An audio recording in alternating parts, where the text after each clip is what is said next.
8 दिसंबर को देश के पहले सीडीएस जनरल बिपिन रावत का एक हेलीकॉप्टर दुर्घटना में निधन हो गया। इस हादसे में उनकी पत्नी समेत कुल 13 लोगों का निधन हो गया था। जनरल बिपिन रावत के निधन के बाद अब भारतीय सेना का सबसे बड़ा पद खाली है और भारत सरकार जल्द ही नए सीडीएस की घोषणा भी कर सकती है। ऐसे में देश का दूसरा सीडीएस कौन होगा, ये चर्चा का विषय है। सीडीएस के पद को लेकर कुछ नामों का अंदेशा लगाया जा रहा है, लेकिन उस पद पर कौन बैठेगा ये अभी तक स्पष्ट नहीं हो पाया। हालांकि सीडीएस पद की रेस में तीनों सेना प्रमुखों का नाम सबसे आगे है। तो आइए जानते हैं कि केंद्र सरकार किसे सीडीएस बना सकती है और सीडीएस बनने के लिए क्या क्या विशेषताएं होनी चाहिए। इस दौड़ में नौसेना प्रमुख आर हरि कुमार और थल सेना प्रमुख मनोज मुकुंद नरवणे सबसे आगे बताए जा रहे हैं। नौसेना प्रमुख आर हरि कुमार की दावेदारी सबसे मजबूत नजर आ रही है। इसके पीछे की वजह यह है कि पिछली बार सीडीएस सेना से ही बनाए गए थे, इसलिए इस बार सेना से बनाए जाने की संभावनाएं कम है। ऐसे में नए सीडीएस की नियुक्ति नौसेना या फिर वायुसेना से होने की संभावना ज्यादा है। इसके पीछे की एक दूसरी वजह यह भी है कि आर हरि कुमार नौसेना प्रमुख बनने से पहले सीडीएस जनरल बिपिन रावत के साथ उप सीडीएस के तौर पर काम कर चुके हैं। ऐसे में ये अनुभव भी उनके काम आ सकता है।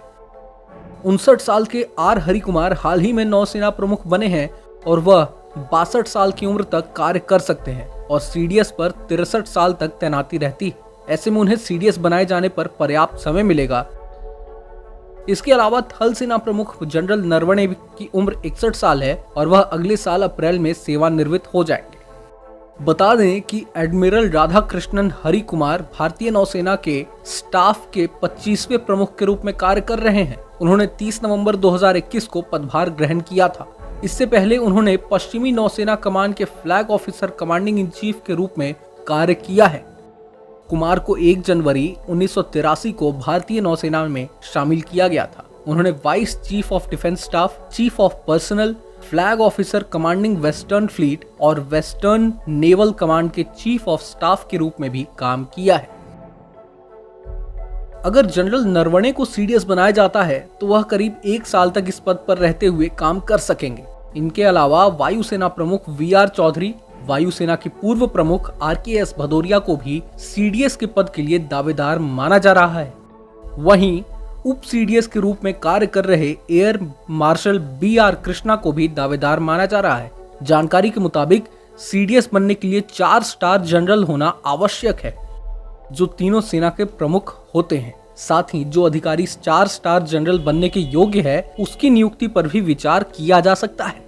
आमतौर पर सेना में हर अधिकारी के नीचे दूसरा इन कमांड अधिकारी होता है, चाहे वह फील्ड में हो या एक सेवा प्रमुख के रूप में। आमतौर पर मुख्य अधिकारी के अस्वस्थ होने पर वही काम करता है। फिलहाल सीडीएस के लिए इस तरह की व्यवस्था नहीं है। ऐसे में अब सरकार के स्तर पर नए सीडीएस की जल्द से जल्द नियुक्ति की जाएगी। फिलहाल तीनों सेना प्रमुखों में थल सेना अध्यक्ष मनोज मुकुंद नरवणे सबसे वरिष्ठ हैं। जानकारों की माने तो मनोज मुकुंद नरवणे और बिपिन रावत के बीच अच्छे संबंध थे। आर्मी चीफ जनरल के पद के लिए बिपिन रावत ने ही नरवणे के नाम का प्रस्ताव दिया था। इस लिहाज से नए सीडीएस पद के लिए संभावित नामों की सूची में वे सबसे कम वक्त में बिपिन रावत का कार्यभार संभालने में सक्षम होंगे। इसके अलावा नरवणे को करीब से जानने वाले लोगों के मुताबिक वे एक कुशल कोऑर्डिनेटर होने के साथ साथ सरकार और सेना के बीच सेतु का कार्य करने में भी सक्षम हैं। वे सरकार के शीर्ष नेतृत्व के बेहद करीब हैं और वे टेक्नोलॉजी में भी गहरी रुचि रखते हैं।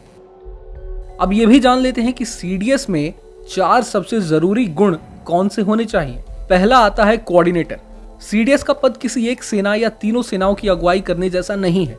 इस पद पर नियुक्त व्यक्ति पर तीनों सेनाओं के बीच तालमेल बनाने यानी कोऑर्डिनेटर की भूमिका निभाने की जिम्मेदारी है। दूसरा है मैनेजर। सीडीएस का पद बेहद नया है। दूसरे देशों में यह व्यवस्था पहले से चल रही है, लेकिन भारत में यह व्यवस्था बिल्कुल नई है। लिहाजा इस व्यवस्था को बनाने की जिम्मेदारी भी नए सीडीएस पर होगी।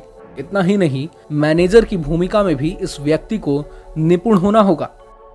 तीसरा आता है मंझा हुआ ब्यूरोक्रेट। यह एक ऐसा पद है जो तीनों सेनाओं और सरकार के बीच एक ब्रिज की तरह काम करता है, इसलिए ब्यूरोक्रेट की तरह उसे नीतियों को बनाने और उन्हें समझने में भी निपुण होना चाहिए। और चौथा और आखिरी आता है आधुनिक टेक्नोलॉजी के प्रति समझ और रुचि। आधुनिक टेक्नोलॉजी को समझने की तो सेना में रिफॉर्म की नींव जनरल बिपिन रावत ने ही रखी थी। इसमें हथियारों के आधुनिकीकरण से लेकर सर्विलांस और साइबर दोनों को आधुनिकतम स्तर तक ले जाने का लक्ष्य रखा गया है। ऐसे में इन सभी गुणों का सीडीएस पद के लिए चुने गए व्यक्ति में होना अनिवार्य होना चाहिए। ऐसी और वीडियोस को देखने के लिए सब्सक्राइब करें विजन को।